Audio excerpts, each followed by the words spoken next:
இந்த கதையை நான் ஒரு ஹீரோவாக சொல்லப் போவதில்லை. ஒரு தோல்வியடைந்த காதலனாக, உங்களுக்கு பிடித்தவர்களுடன் உங்கள் வாழ்க்கையை நீங்கள் வாழாமல் மற்றவர்களின் எதிர்பார்ப்புக்காக வாழ்ந்த ஒரு சாதாரண மனிதனாகத்தான் சொல்லப் போகிறேன்.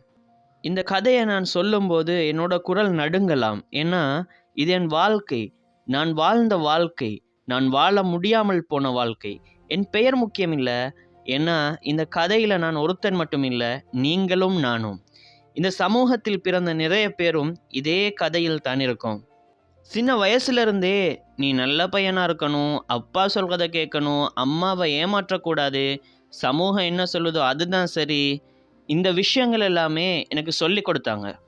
எனக்கு என்ன பிடிக்கும், எனக்கு என்ன வேண்டும், என் வாழ்க்கையை நான் எப்படி வாழ ஆசைப்படுறேன், இந்த கேள்விகள் எல்லாம் என் வாழ்க்கையில் யாருக்குமே முக்கியமாகவே தெரியலை. அவளை நான் காதலிக்க ஆரம்பித்த நாள், எனக்கு தெரியாமல் நான் என்னையே காதலிக்க ஆரம்பித்த நாள் அது. அவள் சிரிப்பு அது சாதாரண சிரிப்பு இல்லை, நான் மறந்திருந்த என்னை எனக்கு மீண்டுமே நினைவூட்டிய அந்த சிரிப்பு. அவள் பேசும்போது நீ இப்படித்தான் இருக்கணும்னு சொல்லலை, நீ இப்படியே இருன்னு சொன்னான். அந்த ஒரு வாக்கியம்தான் என் வாழ்க்கையில் யாரும் சொல்லாத வாக்கியம். நாங்கள் காதலிக்கும் போது நாங்கள் பெரிய கனவுகள் பேசலை, பெரிய வீடு, பெரிய சம்பளம், பெரிய காரு எதுவுமே இல்லை. நாங்கள் பேசினது எல்லாம் இதுதான், நம்ம வாழ்க்கையை நம்ம மாதிரி வாழ முடியுமா, அந்த கேள்விதான் என் வாழ்க்கையே புரட்டி போட்டது. ஒரு நாள் நான் வீட்டில் சொன்னேன், அம்மா எனக்கு ஒருத்தர் இருக்கா. அதுக்கப்புறம் எங்கள் வீட்டில் மௌனமே குடியேறியது. அந்த மௌனம் காதலுக்கு சமம். காதல் எல்லாம் சினிமா, நம்ம குடும்பத்துக்கு இது சரி கிடையாது, உன் வாழ்க்கை உன்னோடது இல்லை. அந்த கடைசி வாக்கியம்தான் என்னை உள்ளுக்குள் கொன்றது. உன் வாழ்க்கை உன்னோடது இல்லை. உள்ளுக்குள் நடந்த போராட்டம் தெரியுமா உங்களுக்கு? ஒரு பக்கம் என்னை உயிரோட உணர வைத்த காதல், மற்றொரு பக்கம் என்னை வளர்த்த குடும்பம். நான் யாரையுமே காயப்படுத்த விரும்பலை, அதனால என்னை நானே காயப்படுத்தி கொண்டேன். நான் அவளிடம் சொன்னேன், நமக்கு இது சரி வராது போல. அவள் அழுதுகிட்டே கேட்டா, உனக்கு என்ன பிடிக்கும்? அந்த கேள்விக்கு என்னிடம் பதில் இல்லை. ஏன்னா எனக்கு என்ன பிடிக்கும் என்பதையே நான் வாழ்நாள் எல்லாம் யோசிக்கவே இல்லை. இதுதான் நான் அவளிடம் சொன்ன பொய். அவள் போன பிறகுதான் வீடு அமைதியாக இருந்தது. அந்த அமைதி சுகமாக இல்லை, சுமையாக இருந்தது. நான் எல்லோரையுமே சந்தோஷப்படுத்தினேன், ஆனால் என்ன தவிர. இது பிரிவு, ஆனால் முடிவு இல்லை. ஒரு நாள் கண்ணாடி முன்னாடி நின்னேன். அங்கே ஒரு மனிதன் இருந்தான். அவன் உயிரோட இருந்தான், ஆனால் வாழவே இல்லை. அப்போதான் புரிந்தது, உங்களுக்கு பிடித்தவர்களுடன் உங்களுடைய வாழ்க்கையை நீங்கள் வாழவில்லை என்றால் ஒரு நாள் இந்த வாழ்க்கையே உங்களை விட்டு போயிடும். அவள் போன பிறகு என் வாழ்க்கை செட்டிலான மாதிரி தான் எல்லாருக்குமே தெரிஞ்சது. வேலை இருந்தது, நல்ல சம்பளம் கிடைச்சது, வீட்டில் சண்டை இல்லை, அம்மா சந்தோஷமாக இருந்தாங்க, அப்பா பேசவே ஆரம்பிச்சிட்டாரு. ஆனால் நான் மட்டும் தினமும் கொஞ்சம் கொஞ்சமாக செத்துக்கிட்டே இருந்தேன். ஏன்னா நான் எல்லாருக்காகவும் நான் வாழ்ந்தேன், என்ன தவிர. காலையில் எழுந்ததும் முதல் பார்த்தது மொபைல் ஸ்க்ரீன். அவள் மெசேஜ் வராது என்று தெரிஞ்சதும் அதே ஸ்க்ரீன் ஒரு நிமிஷம், ஒரு மணி நேரமாக பார்த்துக்கிட்டே இருந்தேன். அந்த சைலன்ஸ் எனக்கு பழக ஆரம்பித்தது. ஆனால் அது அமைதி இல்லை, அது ஒரு தண்டனை. எல்லாருமே நீ சரியான முடிவெடுத்துட்ட, அந்த காதல் உன் வாழ்க்கையை ஸ்பாயில் பண்ணியிருக்கோம், இப்போ நல்ல பாதையில் நீ இருக்கன்னு சொன்னாங்க. நான் சிரித்தேன், தலையாட்டினேன். ஆனால் உள்ளுக்குள்ள ஒரு கேள்வி தினமும் என்னை குத்தி கொண்டே இருந்துச்சு. எது நல்ல பாதை, யாருக்காக நல்லது செய்யணும் அப்படிங்கிற அந்த கேள்விகள். ஒரு நாள் பஸ்ஸில் பயணம் பண்ணிக்கிட்டு இருந்தேன்.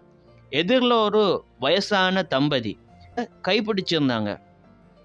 அந்த அம்மா சொன்னாங்க, நம்ம இப்போ தைரியம் இருந்ததால தான் இப்போ நிம்மதியாக இருக்கோம். அந்த ஒரு வாக்கியம் என் மனசில் புயல் மாதிரி அடித்தது.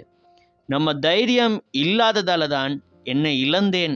அந்த விஷயமே நான் புரிஞ்சு கொண்டேன். ஒரு நாள் வாட்ஸ்அப்பில் ஒரு மெசேஜ் வந்தது. அது ஒரு மியூச்சுவல் ஃப்ரெண்ட் மெசேஜ். அவள் என்கேஜ்மெண்ட் ஃபிக்ஸ் ஆகிடுச்சு. அந்த மெசேஜை நான் டிலீட் பண்ணல, ரிப்ளை பண்ணல. போனேன், கண்ணாடி முன்னாடி நின்னேன். அங்கே ஒரு ஆண் இருந்தான். ஆனால் அவன் ஆண் இல்லை, அவன் ஒரு பயந்த குழந்தை. அந்த நாள் நான் அழுதேன்.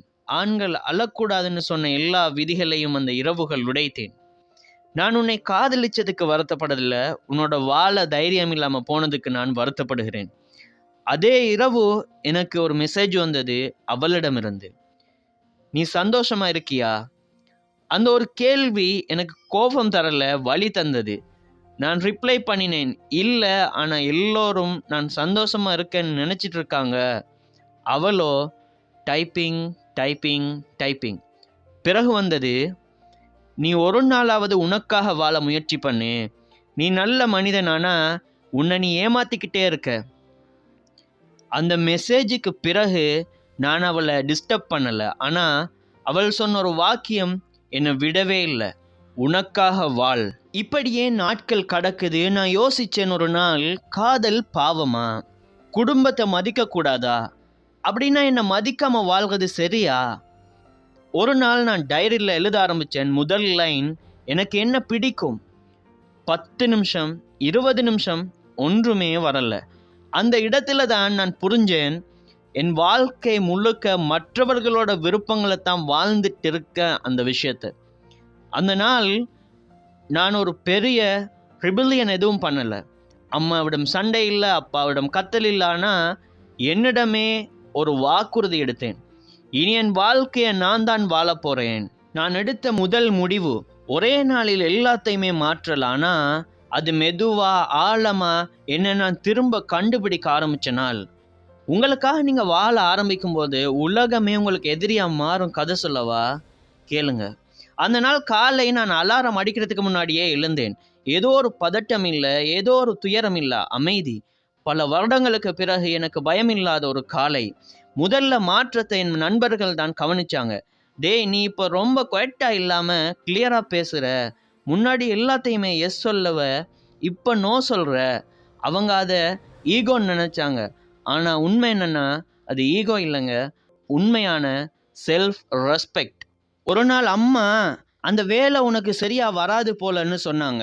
முன்னாடி இருந்த நான் அதை கேட்டதுமே சும்மா சிரிச்சு கொண்டே இருப்பேன். ஆனால் அந்த நாள் மெதுவாக சொன்னேன், அம்மா எனக்கு இது பிடிச்சிருக்குது, ஒரு முறை எனக்கு நம்பிக்கை வைங்க. அம்மா உடனே ஷொக்கானாங்க. ஏன்னா நான் இதுவரைக்கும் எனக்கு இது பிடிக்கும் அப்படின்னு ஒரு போதுமே எங்களோட ஃபேமிலிக்கிட்ட நான் சொன்னதே இல்லை. அப்பா சொன்னார், உலகம் உன்னை ஏமாத்தும். நான் பதில் சொன்னேன், அப்பா நான் என்னையே ஏமாத்திக்கிட்டு இருந்தேன், அதை விட பெரிய வழி வேற இல்லை.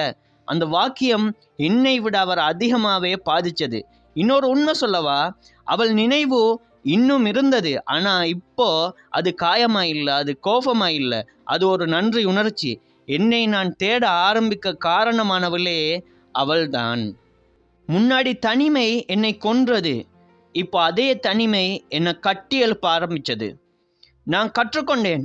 நான் தனியாக காஃபி குடிக்க கற்றுக்கொண்டேன், நான் தனியாக சிரிக்க கற்றுக்கொண்டேன், தனிமையில் அழ கற்றுக்கொண்டேன், தனியாக படிக்க கற்றுக்கொண்டேன். எல்லா விதத்துலையுமே தனியாக செய்ய கற்றுக்கொண்டேன்.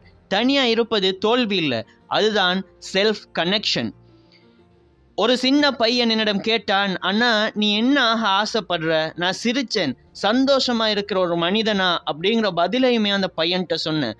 அந்த பதில் ஆட்டோமேட்டிக்காக வந்தது. அப்போ தான் புரிஞ்சேன் நான் மாறிட்டேன் என்ற விஷயத்த. முன்னாடி கண்ணாடி முன்னாடி ஒரு தோல்வி அடைந்த மனிதனாக இருந்தேன். ஆனால் இப்போ அங்கே ஒரு பெர்ஃபெக்ட் மனிதனாக இல்லை, ஆனால் ஒரு உண்மையான மனிதன் தான் கண்ணாடியில் தோற்றம் அளித்தது. வாழ்க்கை அப்படின்னா ஒரே வேவில் இல்லை. சில வேவ் உங்களை மூழ்கடிக்கும், சில வேவ் உங்களை கரைக்கு கொண்டு வரும். ஆனால் நீங்கள் நீந்த கற்றுக்கிட்டீங்கன்னா எந்த வேவ்லையுமே உங்களை அழிக்க முடியாது. இந்த கதை காதல் பற்றியது மட்டும் இல்லைங்க, இது உங்களை இழக்காத உங்கள் வாழ்க்கை பற்றியது. உங்களுக்கு பிடித்தவர்களுடன் உங்களுடைய வாழ்க்கையை நீங்கள் வாழ தைரியம் பற்றியது. உங்களுக்கு பிடித்தவர்களுடன் உங்கள் வாழ்க்கையை நீங்கள் வாழவில்லை என்றால் ஒரு நாள் நீங்கள் உயிரோடு இருப்பீங்க, ஆனால் வாழ்க்கை உங்களோடு இருக்காது. Mind it. அந்த நாள் எந்த சந்தோஷமும் இல்லை, பூ இல்லை, ஃபோன் கால் இல்லை, மெசேஜ் இல்லை. ஆனால் அந்த நாள் தான் நான் முதல் முறையாக என் வாழ்க்கையை வாழ ஆரம்பித்த நாள். நான் யாருக்கும் ப்ரூஃப் பண்ண விரும்பலை, யாரையும் எதிர்க்க விரும்பலை. என்ன நான் கைவிடாமல் இருக்கணும், அது மட்டும்தான் என்னோட குறிக்கோளாகவே இருந்துச்சு. அது மட்டும்தான் என்னோட இலக்காகவே இருந்துச்சு. வாழ்க்கை எனக்கு ஒரு விஷயத்தை சொல்லி கொடுத்துச்சு. அது என்ன தெரியுமா? உனக்கு பிடிச்சதை தேர்வு பண்ணு. அது செல்ஃபிஷ் இல்லை, அதுதான் உண்மையான சர்வைவல் என்பது. நீங்கள் உங்களுக்கு பிடிக்காத வாழ்க்கையை நல்ல வாழ்க்கைன்னு சொல்லிக்கிட்டே வாழ்ந்தா அது ஒரு நாள் உங்களை உள்ளுக்குள்ளே சாகடிக்கும். எல்லாருக்கும் உடனே புரியும்னு நினைக்காதீங்க. அம்மாவுக்கு என்ன மாறிட்டேன்னு புரிய நேரம் எடுத்தது. அப்பாவுக்கு என்ன வலி இருந்ததுன்னு புரிய அதை விட அதிகமாக நேரம் எடுத்தது. ஆனால் ஒரு நாள் நீ முன்னாடி இருந்ததை விட இப்போ நிம்மதியாக இருக்கன்னு என்னோட அம்மா சொன்னாங்க. அந்த ஒரு சென்டென்ஸ் என் வாழ்க்கையில் பெரிய அப்ரூவலாக எனக்கு தெரிஞ்சது. காதல் இழப்பு இல்லை, அது ஒரு பாடம். அவள் வாழ்க்கையிலிருந்து நிரந்தரமாக போனாளா? ஆமாம். ஆனால் அவள் கொடுத்த பாடம் என்ன தெரியுமா? நிரந்தரம். உன்னை புரியாத உலகத்துக்காக உன்னை நீ கைவிடாத. அந்த ஒரு பாடம்தான் என் வாழ்நாள் முழுக்க என்னோட இருக்கும். நான் பெரிய மனிதன் இல்லை, பெரிய பணக்காரன் இல்லை, பெருசாக உலகத்துக்கு நான் ஃபேமஸ் இல்லை. ஆனால் இரவு தூங்கும்போது மனசு அமைதியாக இருக்கும். கண்ணாடி முன்னாடி தலகுனிய வேண்டிய அவசியம் இல்லை. நான் என்னையே பிட்ரை பண்ணல அப்படின்னு சொல்ல முடியுது. இதுதான் உண்மையான சக்ஸஸ். இந்த கதையை கேட்குற நீங்கள் உங்களுக்கு பிடிக்காத வேலையில் இருக்கீங்களா? உங்களுக்கு பிடிக்காத உறவில் சிக்கிட்டீங்களா? எல்லாருக்காகன்னு சொல்லி உங்களை மறந்துட்டீங்களா? ஒரு விஷயம் மட்டும் நினைவில் வைங்க. உங்களுக்கு பிடித்தவர்களுடன் உங்கள் வாழ்க்கையை நீங்கள் வாழ தைரியம் இல்லை என்றால் யாருமே வந்து உங்களுக்காக அந்த வாழ்க்கையை வாழ்ந்து தர மாட்டாங்க. வாழ்க்கை ஒரு வேவ் மாதிரி. சில வேவ் உங்களை அடிச்சுட்டு அப்படியே தள்ளிவிடும், சில வேவ் உங்களை தூக்கிட்டு போகும். ஆனால் நீங்கள் யாருக்காக நின்றுறீங்கன்னு தெரிஞ்சால் எந்த வேவாலையுமே உங்களை மூழ்கடிக்க முடியாது. உங்களுக்கு பிடித்தவர்களுடன் உங்கள் வாழ்க்கையை நீங்கள் வாழுங்க. ஏன்னா இந்த வாழ்க்கை திரும்ப கிடைக்காது.